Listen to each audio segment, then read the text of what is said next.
பனி படர்ந்த மார்கழியில் தொடர்ந்து படிப்போம் திருப்பாவை திருவெம்பாவை நூல்களை.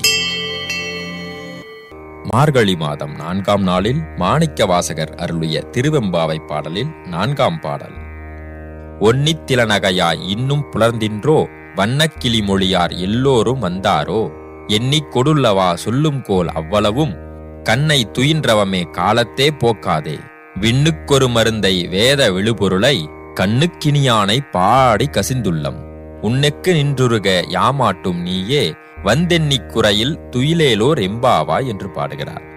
இந்த பாடலுக்கு விளக்கம்: ஒளி சிந்தும் முத்துக்களை போன்ற பற்களுடன் சிரிக்கும் பெண்ணே, இன்னுமா உனக்கு பொழுது விடியவில்லை என்று கேட்ட பெண்ணிடம் உறங்கிய பெண், அதெல்லாம் இருக்கட்டும், பச்சை கிளி போல பேசும் இனிய சொற்களை உடைய எல்லா தோழிகளும் வந்து விட்டார்களா என்றாள்.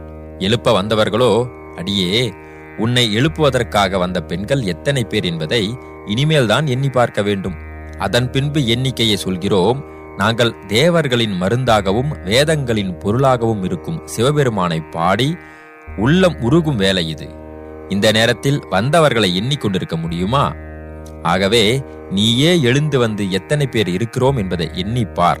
நீ எதிர்பார்க்கும் அளவுக்கு இங்கே பெண்கள் இல்லை என்றால் மீண்டும் போய் உறங்கு என்று கேலி செய்தார்கள். பனி படர்ந்த மார்கழியில் தொடர்ந்து படிப்போம் திருப்பாவை திருவெம்பாவை நூல்களை.